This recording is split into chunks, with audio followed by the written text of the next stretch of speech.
That bunkhouse wasn't as big as this room. So y'all stayed in the same room. Hey, back then we had 3 single beds, and you could smack the other guy in the back. I mean, it was just a little old chicken coop they turned into a bunkhouse.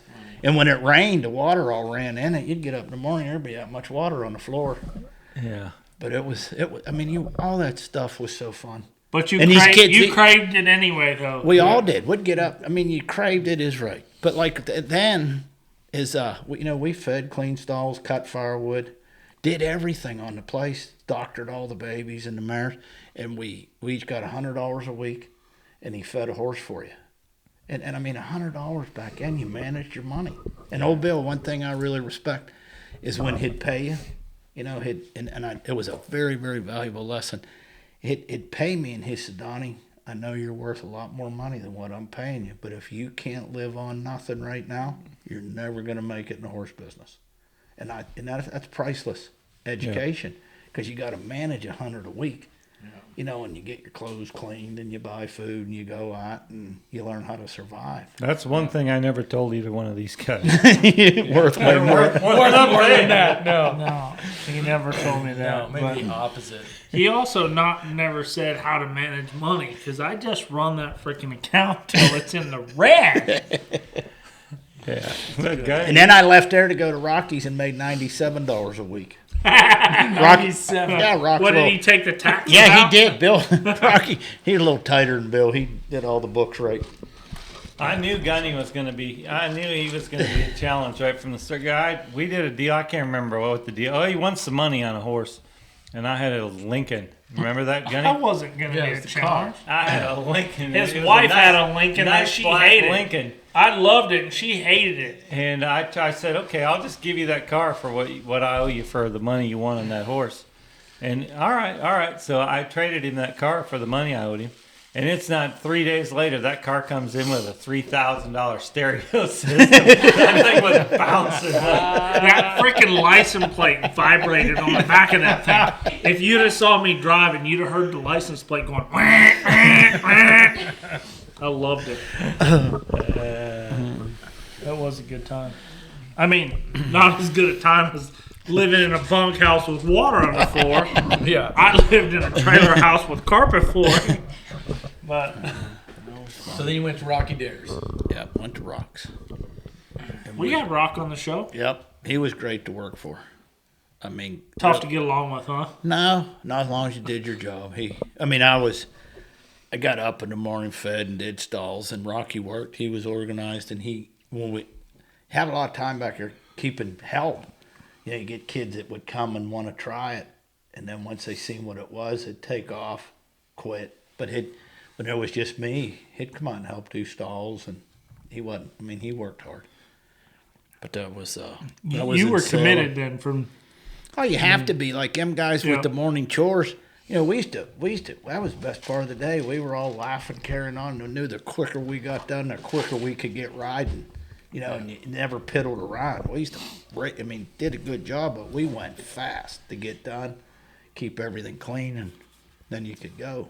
But I think the difference now to then is there wasn't a ton of opportunities for a young person. Exactly. There was BH was out there and Rocky was out there. Now these kids, they'll leave you that fast because they can go anywhere. It doesn't matter how good they are because they can go anywhere. The technology and the communication and stuff, people, them guys get started a little and on the horses, and like we talked earlier, the quality, they figured out for themselves a lot, Yeah. And back then, you had no way of really learning. There wasn't a lot of VHS tapes, or You you'd can go learn to a clinic. You can learn anything you want to now. Google it. On YouTube, Google, anything. Yep.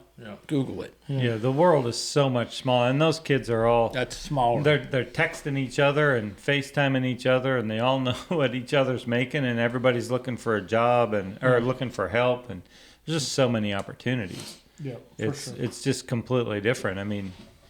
There'd be so many back then that would come, and when they seen what all was involved, man, they didn't want no part of it. Ain't it's a life. It's Yeah. you're gonna live You're it. either in it or you're not. You're either all in or you're not. And I'm not saying it's wrong, But that's how it was then, and it was that way for me too when I went to work for Jim Dudley. It was long hours, and it wasn't like there was 8 million other opportunities.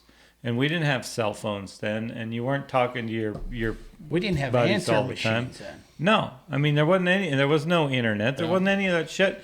So you were there, and you were working, and that was it. And then, and now the opportunities are so much greater for everybody. I'm not saying it's wrong, but they're gonna pick and choose their opportunities, and if for some reason they don't like the opportunity they're in, they're going to go to Gunny's, or they're going to go to Joe's, or they're going to go to your place. There's just so many options now. I mean, I'm a nicer person than you. I think it's easy. That's fair. It's easier for these guys coming up now. Yeah. I mean, when you tell them, I walked uphill 5 miles to school each way. I'm telling you, I said we used to get up 4:45 in the morning, and I mean, get at it. Yeah. And be in that barn. And I mean, back there in Ohio that year in the wintertime, there was 28 days in February, it stayed at 0. Wait a minute, you're talking Ohio now. That was with Bill Holmes. Well, when I was at Bill's when I first started out there, I mean, Yeah.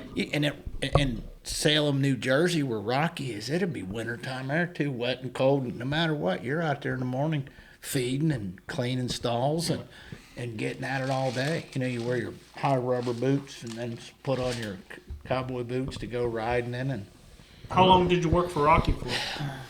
heck, I was there a year and a half, almost 2 years. And then what? Went to Dick Peepers. Yeah. Dick offered me real money. Was my buddy Dick down Roger. here then? Yeah, he was in Oklahoma, and it was funny. It's funny how stuff works out. But So you changed jobs. Was it the money or just something new? money. Okay. I mean, I loved Rocky. Leaving Rocky was. I mean, we're friends.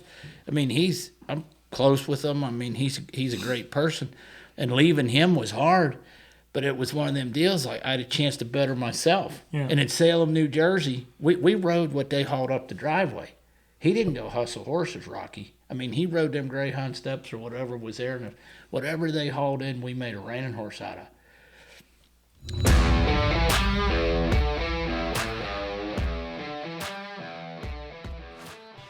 Hey everybody, thanks for watching. We want to take a second to acknowledge SmartPack and Markel Insurance for letting us do this and bringing all this to you guys. Check them out. We've been with both of them for 15 years. Great companies, and we appreciate them.